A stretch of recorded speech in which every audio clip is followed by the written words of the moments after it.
Teleamazonas presenta 24 horas con Liz Valareso y María Gracia Costa.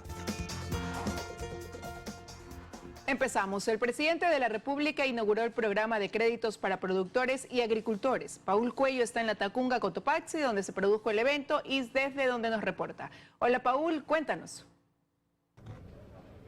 Compañeras, ¿qué tal amigos? Buenas tardes. Así es, contarles que esta mañana aquí en la finca Locoa, ubicada en la ciudad de La Tacunga, el presidente de la República, Guillermo Lasso, con la presencia de varios ministros y de varios emprendedores, inauguró el programa de lanzamiento de crédito productivo al 1% hasta 30 años plazos para los agricultores y productores. Programa que generará empleo y dinamizará la economía del país y en el cual se invertirán 100 millones de dólares hasta el 2025 y se prevé beneficiar alrededor de 43,000 pequeños emprendedores y especialmente a madres solteras. Escuchemos lo que manifestó el primer mandatario.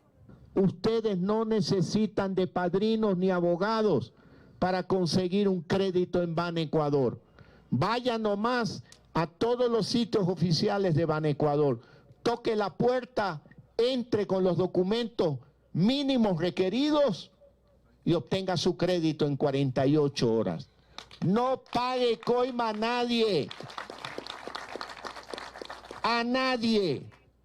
Otra buena noticia es que para los préstamos de hasta $3,000 solo necesitan la cédula. De su parte, el gerente de Banecuador sostuvo que los procesos para acceder a estos créditos son muy sencillos y que el objetivo es tratar de evitar que se cometan más actos de corrupción. Escuchemos. Intermediarios cero, no nos dejemos sorprender. En Banecuador, lastimosamente, señor presidente, y usted lo conoce, ha habido la política del peaje, que los ciudadanos, por sus necesidades, criminalmente han sido víctimas de estos inescrupulosos.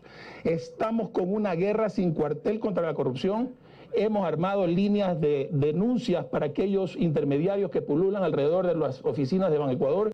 Los beneficiarios, según las autoridades, pueden acceder a créditos desde $500 hasta los $3,000. El programa iniciará desde el día de mañana. Con esta información regreso a estudios. Ustedes con más. Amigos, buenas tardes. Muy buenas tardes, Paul. Muchísimas gracias. Y ante el anuncio del Ministerio de Salud sobre los ecuatorianos que llegan desde Florida y que no deben presentar pruebas PCR en el embarque, se evidenció inconformidad en pasajeros y sus familiares. Vanessa Robles está en el aeropuerto de Guayaquil con más detalles. Adelante, Vanessa. Buenas tardes. Buenas tardes. Efectivamente, desde ayer estamos en el aeropuerto recogiendo testimonios y evidenciamos decenas de casos. Pasajeros, por ejemplo, que su vuelo llegó a las 3 de la tarde y recién a las 10 de la noche salieron al encuentro con sus familiares. Y otros que arribaron a la 1 de la mañana y apenas a las 8 de la mañana pudieron salir, pagando hasta $124 por una prueba PCR en laboratorios privados sugeridos por la propia terminal aérea. Y evidenciando una descoordinación entre el Ministerio de Salud y Taxa, encargada de administrar este aeropuerto. A continuación, les presentamos un resumen de esta jornada. Desde muy temprano vimos a don Hernán. Él viajó desde El Oro para recoger a sus nietas. Llegaban de Miami, Florida. Pero aunque ellas arribaron a las 3 de la tarde del martes a Guayaquil, no pudieron salir sino hasta las 10 de la noche. No tenían las pruebas PCR. Pero le están cobrando $120 por cada uno. Ellas son dos, para entregarles en 3 a 4 horas. Y es que a pesar que en Florida no es necesario presentar las pruebas PCR al momento del embarque, para entrar a Ecuador sí es un requisito vigente. Y aquí se presenta el problema. En la terminal aérea no hay brigadas del Ministerio de Salud que facilite las pruebas a los viajeros. Personal del aeropuerto les da opciones de una amplia lista de laboratorios privados para que el pasajero escoja. Precios que van desde $60 hasta $124. Si no lo hacen, no pueden salir. Así lo pudimos evidenciar con las personas que luego de hasta 7 horas, llegados sus vuelos, pudieron contarnos su agonía. Nos tocó pagar porque no, si no nos dejaban pasar. ¿Y en el laboratorio TrueLab cuánto les cobraron? $60 por venir a hacernos la prueba acá. Proceso que no solo ocurre con viajeros que vienen desde Florida. Pudimos constatar incluso que personas que llegaron desde otras localidades de Estados Unidos y hasta otros países presentaron el mismo inconveniente. Dieron un listado al cual teníamos que llamar a la 1 de la mañana, ninguno estaba atendiendo, nos vinieron a tomar la prueba a las 5 de la mañana. ¿Qué laboratorio usted le atendió? Interlab, que tiene 24 horas. ¿Cuánto pagó usted? 124, porque es otro tipo de prueba PCR, un poco más rápida. Vino el señor del laboratorio, pues, y nos los ha hecho ahí mismo, no podíamos salir hasta que no nos hiciéramos. Dificultad que lo deben atravesar cientos de pasajeros. Y es que solo desde la Florida llegan hasta 5 vuelos diarios. Viajeros que pagan hasta 3 veces más por un servicio cuyo precio está fijado en $42 en Ecuador. Pero hasta que alguien regule a estos laboratorios, los ciudadanos que ya quieren salir de la terminal aérea están expuestos a pagar exorbitantes cantidades con tal de llegar a casa.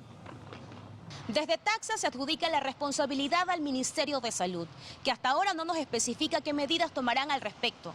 Solo nos han corroborado que no tienen brigadas dentro del aeropuerto para realizar las pruebas PCR. Es decir, a los viajeros les toca asumir una responsabilidad que le corresponde al Estado.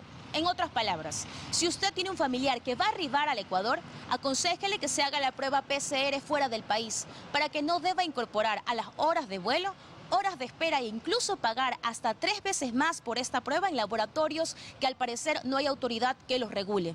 Nosotros ya hicimos lo que teníamos que hacer. Esperemos que el Ministerio de Salud haga su parte. Es lo que les podemos contar a esta hora de la tarde. Regresamos con ustedes que tienen más información. Buenas tardes, Vanessa. Muchísimas gracias. Pruebas PCR de hasta $120 se ofrecen en el mercado. Esto, pese a que según resolución del Ministerio de Salud, el costo máximo de una prueba PCR para diagnóstico no debe superar los $45. En abril de 2021, a través de un acuerdo ministerial, el gobierno fijó el costo máximo para las pruebas PCR o de hisopado nasofaringio.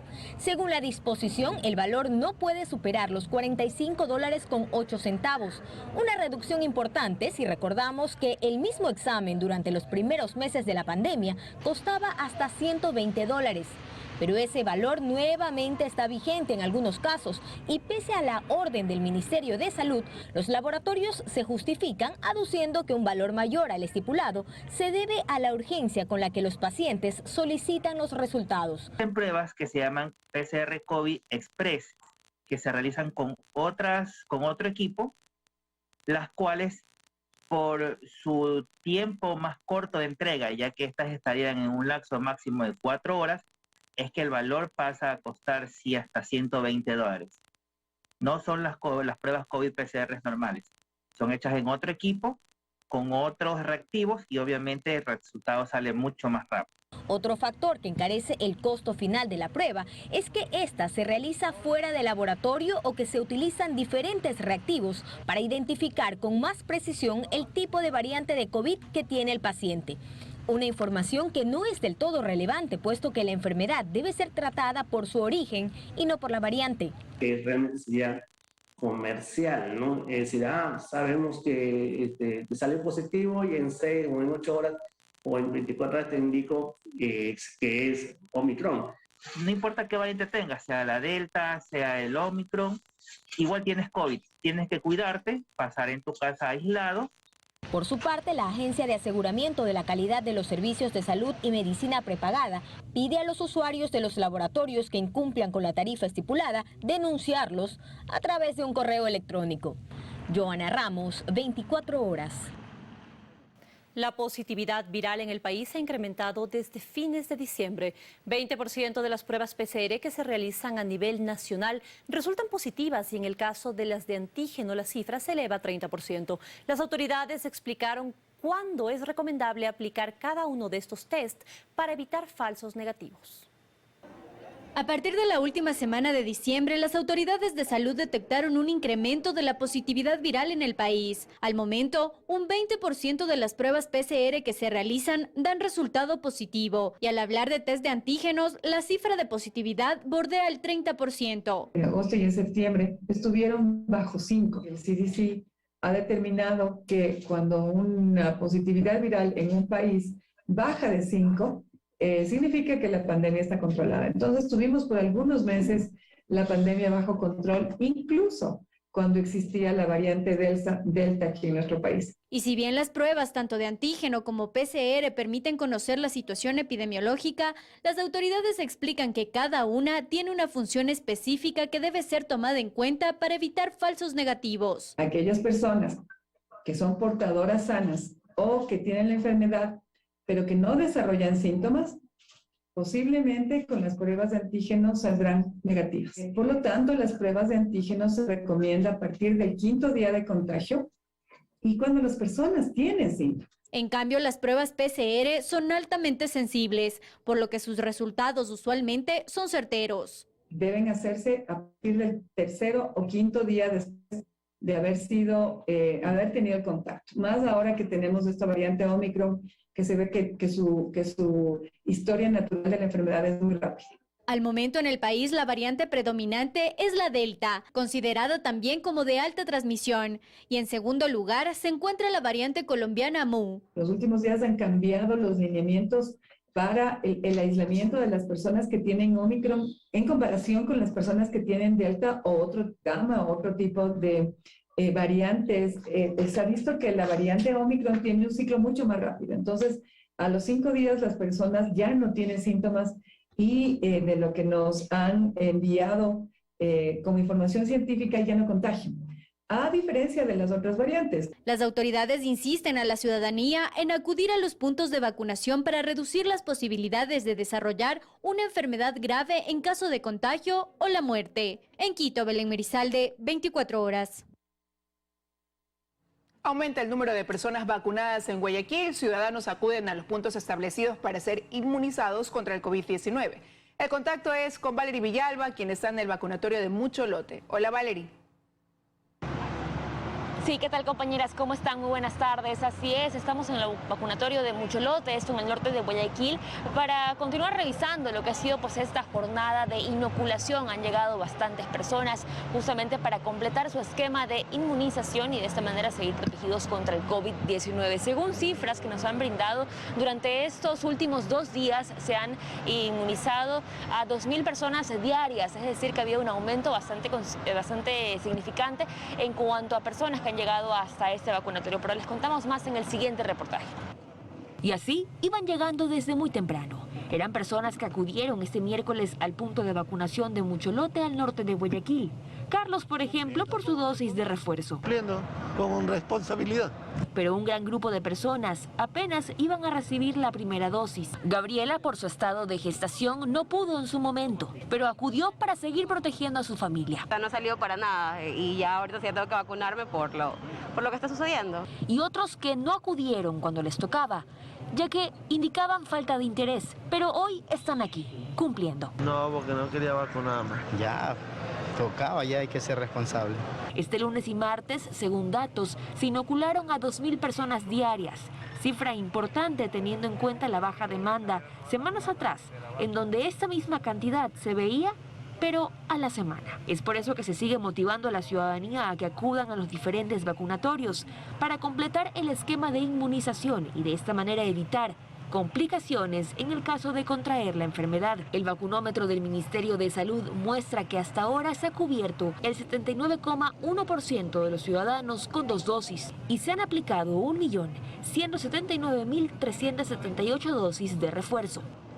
Lo que insisten los doctores, los especialistas, es en la importancia de la vacunación, de recibir las 3 dosis para de esta manera estar protegidos y tratar de minimizar los síntomas en el caso de contraer la enfermedad. Eso es lo importante y eso es por eso también que las cifras en cuanto a hospitalización y unidades de cuidados intensivos se encuentran estables, porque un gran porcentaje de la población se encuentra vacunada. Así que ese es el llamado de los médicos ante la situación que estamos viviendo actualmente en el país. Así que es cuanto yo puedo informar a esta hora de la tarde. Compañeras, ustedes tienen más. Adelante. Muchísimas gracias, Valery, por el informe. También se registran largas filas en los dispensarios de salud del IES. Afiliados, incluso contagiados de COVID-19, acuden a canjear los certificados de permiso médico. A esta hora nos enlazamos con Paul Tutibén, quien está en el dispensario Valdivia. Paul, muy buenas tardes, te escuchamos. Gracias, buenas tardes. A esta hora aún continúan las aglomeraciones y largas filas en los dispensarios del IES, donde los afiliados desde muy temprano han acudido a canjear los certificados o a validar también estos certificados de los laboratorios particulares donde les detectaron que tienen COVID-19. Lo que llama la atención que en medio de las filas que logramos captar y que logramos incluso grabar, nosotros mostramos que habían afiliados con COVID-19 en medio de otros afiliados que también pedían ser atendidos por otras patologías. Veamos la siguiente nota. Este fue el escenario durante la mañana en los exteriores del dispensario norte del IES, ubicado en la ciudad de La Marta, Bucarán de Roldós. Habían dos filas extensas de afiliados que buscaban ser atendidos con síntomas de sospechas para COVID-19. Otros, mezclados entre ellos con coronavirus, madrugaron a canjear el certificado de los laboratorios particulares, donde les detectaron el virus. Desde las 5 de la mañana estamos nosotros aquí. ¿Qué tiene su esposo? COVID. ¿Y así teniendo COVID o ya superó? Claro, con el COVID, pues. ¿Y vienen con el COVID? Y viene con el COVID, pues. ¿Y cómo hace su trámite de certificación si no viene personalmente? Don Juan, contagiado con COVID-19, mostró el certificado que es positivo. Esperó cerca de 4 horas en medio de los ciudadanos para validar el permiso y entregarlo en su trabajo y que de esta forma le otorguen el descanso médico. ¿Qué trámite viene a hacer? Yo tengo el positivo de COVID, pero le dije al guardia que me deje pasar para no contaminar a los señores de acá y me dice que haga la cola, ¿Usted tiene COVID-19? Claro, aquí está. ¿Y qué hace aquí? No me quiere dejar pasar para que me den medicamentos porque no tengo para los medicamentos comprarlos. El mismo panorama se observó desde muy temprano en el Hospital del Día Efrén Jurado, en el centro de Guayaquil. Los afiliados se mostraron molestos por el trámite que deben seguir. La verdad estoy aquí desde las 6 de la mañana. Es indignante que nos tengan aquí esperando. Al inicio incluso nos dijeron, solo vamos a atender 100 turnos. Por más que llegue a las 6 de la mañana, es imposible que llegue antes. Tengo 2 niños pequeños, o sea... El dispensario de la Valdivia Sur del puerto principal también colapsó. En la mayoría de los centros médicos del IES, la atención no era la adecuada. Habían afiliados con otras patologías y el riesgo de contagio es altamente peligroso. Aquí están aquellos que sufrieron accidentes de tránsito, aquellos que se realizaron intervenciones quirúrgicas y necesitan canjear sus certificados para el descanso médico. Todos ellos en medio de los positivos de coronavirus. Positivo en este momento. Claro. Y debería estar en casa descansando, pero está aquí haciendo el trámite. Tengo entendido que toca hacerlo personalmente. Vengo a extender los días de permiso del trabajo, por lo que la mayoría estamos con COVID positivo. Los afiliados denuncian que por el alto índice de contagio de COVID-19 y de las variantes Delta y Omicron, exigen que el trámite para validar los certificados de los laboratorios no sea presencial, sino en línea, o que un familiar cercano realice el trámite para no poner en riesgo a la ciudadanía. Paul Tutiven, 24 horas. Como se mostró en el reportaje, nosotros aún permanecemos aquí haciendo el recorrido. En este momento nos encontramos en el dispensario de Valdivia, esto es en el sur de Guayaquil, y como lo pueden ver, ciudadanos esperando en la parte externa como también en la parte interna para poder canjear estos documentos que les entregaron, estos certificados que les entregaron en los laboratorios particulares donde les detectaron que tienen COVID-19. Piden que el trámite no sea presencial, sino en línea, porque obviamente ponen en riesgo a los demás afiliados que no están contagiados. Es la información a esta hora. Devolvemos el paso a estudios. Gracias, buenas tardes. Gracias, Paul, por ese reporte. Que tengas una buena tarde. Estamos de regreso con más información. En general, el desempleo se redujo en nuestro país, pero aumentó el subempleo en la zona rural y el desempleo en la zona urbana. El ministro de Trabajo espera que los créditos que se otorgarán desde el gobierno para la ruralidad reduzca la informalidad en el campo.